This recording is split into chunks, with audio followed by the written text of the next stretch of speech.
It's Brian, Atlanta Hot Tub Center, and it's all right, just let it roll. This is Brian, Atlanta Hot Tub Center, and Tub Talk 101, and today, by popular demand, we're going to talk about how to maintain your Hydropool Swim Spa. If you just got a Hydropool Swim Spa, congratulations, you're in for a treat. They're a lot of fun and a lot of excitement. So let's jump in here. So I've got some chemicals here, right? And the reason I have these chemicals, I don't have them all here, but the reason I have these are kind of the main chemicals that you're really going to use to maintain it.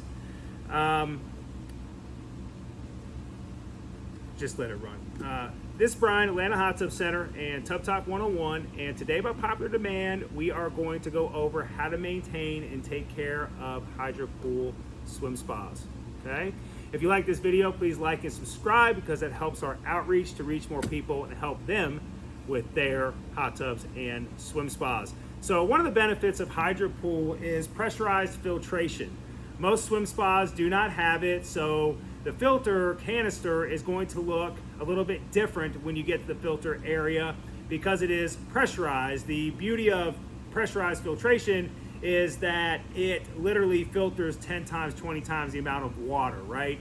And the benefit of that is clearer, cleaner, more debris-free water, right? So it is a little bit different, and there is a little bit of a technique to it, and we're gonna jump in here. Now, I've got some chemicals here. There are maybe some other additional chemicals that you may need along the way, but these are the main chemicals that you're going to use. Don't forget to put the swim spa in either standby or turn the swim spa off because it is pressurized, right? And you wouldn't be able to truly get the actual filter out of there if you didn't turn it off or put it in standby because you're going to have all that pressure build up behind the actual filter lid. So let's go over the process. Put it in standby or turn it off. Lift this cover up, okay? Here's your pressurized canister, okay? You're going to release this. You're going to hear it go shh. You're going to hear the pressure releasing. Okay, there's a little tab here. You're going to lift this tab and start getting it to come loose. Okay, you're going to take this ring off. Okay, and then you're going to lift this out. Now, sometimes you got to wiggle it a little bit to get it out of there. Okay, now this is where it gets a little tricky. Okay, this is your actual chlorine dispenser. Okay, so what you got to do is you got to open it up. This will take 1 inch chlorine tabs. So you fill this up with 1 inch chlorine tabs, and you don't need a whole lot of chlorine. So I tell people, if you look here, these are the openings. I tell people to just leave it open just a little bit, just like that, right? If the water starts to get a little cloudy or murky and the rest of the chemicals are balanced properly, then open it up a little bit. And then check this every 3 or 4 weeks and see if you need to add more 1 inch chlorine tabs, okay? The beauty of this is that the system's pressurized, so you know it's gonna disperse a fair amount of chlorine. That's why I don't need to leave it open very much because we're under pressurized filtration. It is going to push out a fair amount of chlorine due to it being pressurized, okay? Putting it back in, slide it back in around your filter, right? Push it down, okay? You're gonna tighten this back up, as so. You're gonna put your ring back on, okay? Turn it back on, or take it out of standby and it will come back on. Now when you test it, you take a test strip, you test the water, okay? And you wanna balance your test strip. What do you do first? First things first, maintain your pH between 7.2 and 7.6. Little high, a little low, no big deal. But if you don't have your pH in the ideal range, your chlorine and other chemicals within the hot tub will not be effective. So balance your pH first. Then balance your chlorine. At that point, that's when you want to go forth and balance the chlorine, right? That's whether or not you need to open this to allow more chlorine into the system or whether you have too much chlorine and you need to close it a little bit, okay? All right, after that, you want to balance out your calcium hardness, the hardness in the water. You may need to add some to increase it. That's normally what you have to do. If it is off, it normally needs to be increased.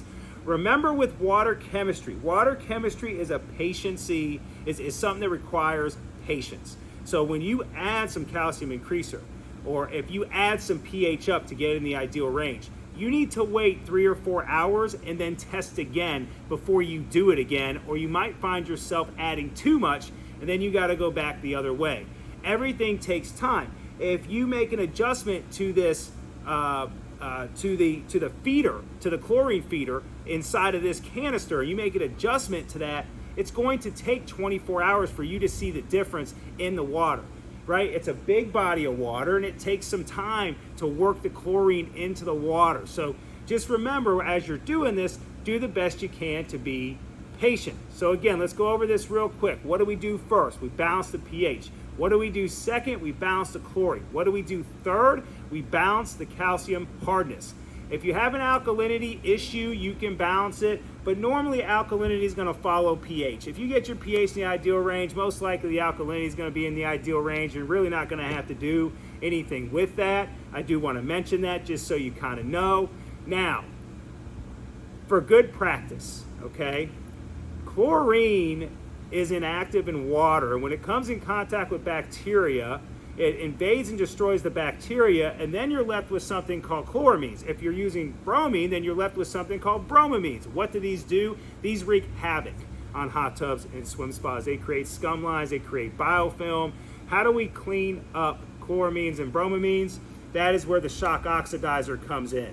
So I would add a tablespoon or 2 of shock oxidizer every time you get out of it.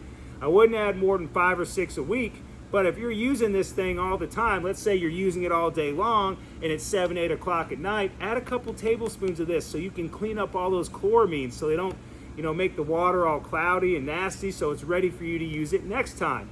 Some people don't have time to do that, and if you don't, that's okay. It's not as effective and efficient, but you can just add a couple caps of this every single week, and that would definitely help. But I always suggest adding some after you get out, trying to clean those chloramines up quickly, because that's just going to go to your overall water quality of the actual hot tub.